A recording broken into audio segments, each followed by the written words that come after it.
ہمارا جو ہم فیملی شاہ محمود صاحب کی بیٹی اور ہم تینوں بہنیں نورین اور ڈاکٹر عظمیٰ ہم یہاں پہ بڑی امید سے آئے تھے، کیونکہ آج ہمارے جو لائر ہیں خان صاحب کے لائر سلمان اکرم راجہ، انہوں نے بہت زبردست دلائل پیش کیے اور آج ہمیں بہت اور بہتر طریقے سے سمجھ آئی کہ یہ جو کوٹ لگا ہوا ہے جیل کے اندر، ہمیں آج پہلے سے زیادہ اچھی طرح سمجھ آ گئی ہے کہ یہ جو ہے نا یہ بہت بڑا مذاق ہو رہا ہے۔ لائرز آپ کے ساتھ یہ بات نہیں کریں گے، لیکن ہمیں آج یہ سمجھ آ گئی ہے کہ یہ بہت بڑا مذاق ہے، یہ چھپایا جا رہا ہے سارا کچھ۔ یہ تو ہمیں پتہ ہے کہ سارا کچھ چھپایا جا رہا ہے ٹرائل کے اندر، کہ یہ جو سائفر کو کہتے ہیں سیکرٹ ہے، سیکرٹ نہیں ہے اصل میں۔ یہ اصل میں جو سچی بات ہے وہ بتانا ہی نہیں چاہتے۔ سچی بات یہ ہے کہ پاکستان کے خلاف سازش ہوئی اور یہ عمران خان کو اس کے اوپر سزائے موت دینے کے لیے تلے ہوئے ہیں، لیکن یہ اگر ججز اگر انشاءاللہ اپنا انصاف کے دائرے میں انصاف پورا کر کے دیں گے تو یہ بہت زبردست کل فیصلہ آ سکتا ہے جسٹس میاں گل اورنگزیب کا، کیونکہ انہوں نے بڑے تسلی سے سنے ہیں سارے دلائل۔ آج ہمیں پہلے دوسرا دن ہے کہ ہمیں بڑی تسلی ہوئی جج صاحب کی بھی باتوں سے کہ وہ بڑی انہوں نے جتنے سوال پوچھ رہے تھے اس کا مطلب تھا کہ ہمیں پہلی دفعہ کورٹ میں سمجھ آئی کہ جب جج سوال پوچھتے تو وہ اپنی کلیریفیکیشن کے لیے پوچھتا ہے۔ جب ہم عامر فاروق کے وہاں کورٹ میں بیٹھتے تھے تو ہم نے تو ان کو مشکل سے کوئی سوال پوچھتے سنا تھا، وہ تو 4 گھنٹے کوئی بولتا رہے وہ بولنے دیتے تھے۔ تو اگر ہم امید رکھ سکتے ہیں تو میں کہ ہمیں میاں گل اورنگزیب سے اتنی امید رکھ سکتے ہیں کہ وہ انصاف دے دیں گے عمران خان کی ٹرائل کے لیے۔ یہ جو ٹرائل کر رہے ہیں عمران خان کے اوپر، عمران خان کو کورٹ کے اندر آنے پیش کرنے کے لیے وہ راستہ ہموار کریں گے، کیونکہ ان کا یہی کبھی کوشش ہے کہ یہ سارا جو پرابلمز ہیں یہ بھی سب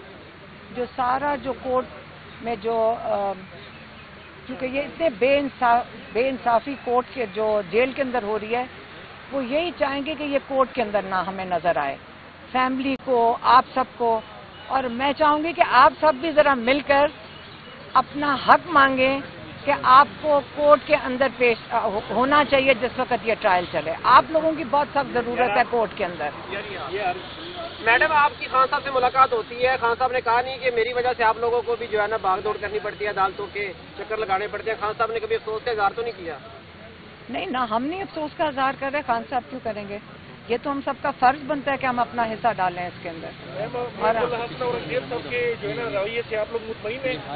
دیکھیے وہ ہم نے تو ان کو دیکھا کہ وہ جو سلمان اکرم راجہ سے جو سوال جواب اتنے زیادہ انہوں نے کیے، تو ایک کوئی میں کہتے ہیں جج اپنا کام کر رہے تھے، جو کلیریفیکیشنز مانگ رہے تھے، تو اس سے ہمیں تسلی بالکل ہوئی دیکھ کر کہ وہ اس پہ محنت کر رہے ہیں، کیس پہ سمجھنے کی کوشش کر رہے ہیں۔ یہ بتائیے گا کہ آپ کے ایک رہنما جو ہے پی ٹی آئی کے علی نواز خان صاحب کچھ عرصے سے غائب تھے، کل اچانک بارے میں میرے سے پوچھ لیں کیس کے بارے میں، ہم آج کورٹ سے نکل کر آ رہے ہیں۔ خان صاحب کے 2 کیسز تھے، ایک کیس وہ تھا جو توشہ خانہ کیس میں ایک متعصب جج ہمایوں دلاور نے 3 سال کی سزا سنا دی تھی حق دفاع دیے بغیر اور ہمارے آرگومنٹس سنے بغیر، ہمارا گواہان کو موقع دیے بغیر، اس کے اوپر آپ کو پتہ ہے وہ سینٹنس سسپینڈ ہو گئی تھی، لیکن ہم نے اس کے اوپر ایک اپلیکیشن دی ہے کہ وہ جو ججمنٹ ہے، وہ جو آرڈر ہے جو کہ انلیگل ہے آن دی فیس آف اٹ، اس کو سسپینڈ کیا جائے تاکہ خان صاحب اپنے الیکشن میں جو ڈسکوالیفیکیشن والا نوٹیفیکیشن تھا وہ سسپینڈ ہو جائے اور وہ الیکشن لڑ سکیں۔ اس کے اوپر آج بحث ہونے کے بعد نوٹس کر دیا ہے اور الیکشن کمیشن آف پاکستان کے وکیل نے نوٹس ایکسیپٹ کر لیا ہے اور نیکسٹ ڈیٹ جو کہ اگلے ہفتے فکس ہے، اس کے اوپر اب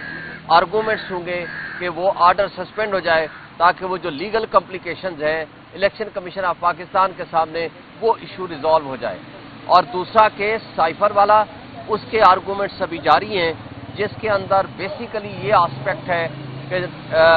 جو جیل ٹرائل ہے وہ on the face of it illegal ہے اور غیر قانونی ہے، اس کے اوپر ابھی آرگومنٹس جاری ہیں، اس کا فیصلہ ابھی آئے گا انشاءاللہ، آج آتا ہے، کل آتا ہے، یہ کل کی ڈیٹ مقرر ہو گئی ہے، اس کے اوپر اب آرگومنٹس ہوں گے۔ اب اس کے اندر جو کل علی نواز امان کو جس طرح اغوا برائے بیان کا سلسلہ جاری ہوا ہے اور ان کو اٹھا کر کے جس طرح جہانگیر ترین کے گھر سے برآمد کیا ہے، میں سمجھتا ہوں کہ on the face of it illegal ہے، ان کانسٹیٹیوشنل ہے، اور عدلیہ نے لوگوں کے بنیادی حقوق کے تحفظ کی قسم اٹھائی ہے۔ اس لیے کوئی بھی ان کانسٹیٹیوشنل ایکٹ جس طرح ہو رہا ہے آج پی ٹی آئی کو کرش کرنے کے لیے جو ریاستی ہتھ کنڈے استعمال ہو رہے ہیں، نہ صرف ہم اس کی مذمت کرتے ہیں بلکہ یہ ہم چیف جسٹس آف پاکستان سے مطالبہ کرتے ہیں کہ یہ جو سلسلہ آج کل غیر آئینی طور پر جاری ہے، کاغذوں میں آئین موجود ہے لیکن معطل ہے، بنیادی حقوق آج معطل ہو چکے ہیں، سیاسی ورکرز کے ساتھ ظلم و تشدد ہو رہا ہے۔ اس ظلم، بربریت اور تشدد کی حالت میں اگر کوئی الیکشن ہوتا ہے تو وقت سے پہلے متنازع ہو جائے گا اور ہماری ریاست اس طرح کے ایڈونچرز کی متحمل نہیں ہو سکتی، اور ہمارے 25 کروڑ عوام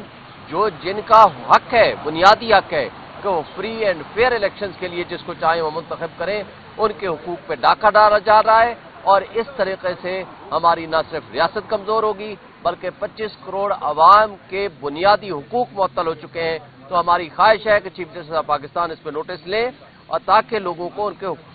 حقوق ملیں۔ جی، آج طویل سماعت ہوئی، تقریباً 3 گھنٹے ہم عدالت میں رہے اور بنیادی نوعیت کے سوالات آج اٹھائے گئے کہ آج دن تک جو نوٹیفیکیشن ہوتے رہے ہیں جیل ٹرائل کے حوالے سے، کیا وہ قانونی تھے یا یہ تمام نوٹیفیکیشن قانون کے برخلاف ہوتے رہے؟ جو عدالت نے، ٹرائل کورٹ نے عوام الناس کو، میڈیا کو، خاندان کو کمرہ عدالت سے باہر رکھا، یہ ہمارے آئین اور قانون سے متصادم ہے۔ ہم نے گزارش کی لہٰذا تمام جو آج دن تک واقعات ہوئے ہیں کمرہ عدالت میں ان کو کالعدم قرار دیا جائے۔ اس میں چارج کا فریم ہونا بھی شامل ہے، اس میں کئی درخواستیں تھیں جن کے ذریعے بنیادی اہمیت کی جو دستاویزات ہیں ان کا تقاضا کیا گیا، وہ نہیں دی گئیں۔ لہٰذا یہ تمام کارروائی جو ایک بند کمرے میں ہوئی ہے، ہماری گزارش ہے کہ اس کارروائی کو کالعدم قرار دے کے آئندہ کے لیے یہ یقینی بنایا جائے کہ جو بھی کارروائی ہو وہ کھلی عدالت میں ہو، جہاں میڈیا کو بالخصوص اجازت ہو موجود ہونے کی۔ پاکستان کے عوام کا یہ حق ہے کہ وہ دیکھیں کہ انصاف ہو رہا ہے، انصاف ہوتا ہوا نظر آنا چاہیے، اور آپ پاکستان کے عوام کی آنکھیں ہیں، آپ پاکستان کے عوام کے کان ہیں۔ لہٰذا ہماری یہ گزارش ہے کہ کوئی ایسی ٹرائل جس میں میڈیا موجود نہ ہو، جس میں عوام الناس موجود نہ ہو، خاندان موجود نہ ہو، وہ آئین اور قانون کے مطابق نہیں ہے۔ تو یہ گزارشات کل جاری رہیں گی۔ دنیا کے بہت سے ملکوں سے نظیریں کچھ آج دیں، کچھ کل دیں گے۔ آج جو بنیادی نقطہ عدالت نے ہمارے لیے چھوڑا ہے وہ یہ کہ 15 نومبر کو جب کابینہ نے بالآخر ایک طرح سے مان لیا کہ آج دن تک جو ہوا ہے وہ غلط ہوا ہے اور اس کو درست کرنے کی کوشش کی، تو کیا درستگی کا اطلاق ماضی پہ بھی ہوگا؟ کیا کابینہ کو ایسا کوئی اختیار حاصل ہے کہ ایک فیصلے کے ذریعے ماضی کی غلطیوں کو وہ درست کر دے؟ ہماری یہ گزارش ہے کہ اگر کابینہ نے اب کوئی فیصلہ کیا ہے تو اس کا اطلاق مستقبل پہ ہوگا۔ جو غیر قانونی عمل ماضی میں ہو چکا اس کا نتیجہ یہ ہے کہ آج دن تک تمام کارروائی جو ہے اس کو کالعدم اور سمجھا جائے اور حذف کیا جائے۔ یہ بنیادی معاملہ آج عدالت کے سامنے تھا۔ آپ کے دور میں بھی، پی ٹی آئی کے دور میں بھی کئی قوانین بغیر پارلیمنٹ میں لائے ہوئے منظور کیے جاتے ہیں اور کیبنٹ کے ایک فیصلے سے وہ آرڈیننس جاری کرتے ہیں، اس بارے میں کیا کہتے ہیں؟ دیکھیں، میرا تو کوئی دور نہیں رہا، میں ایک وکیل ہوں، لیکن یوں ہے کہ آئین جو ہے صدر کو اجازت دیتا ہے آرڈیننس بنانے کی بعض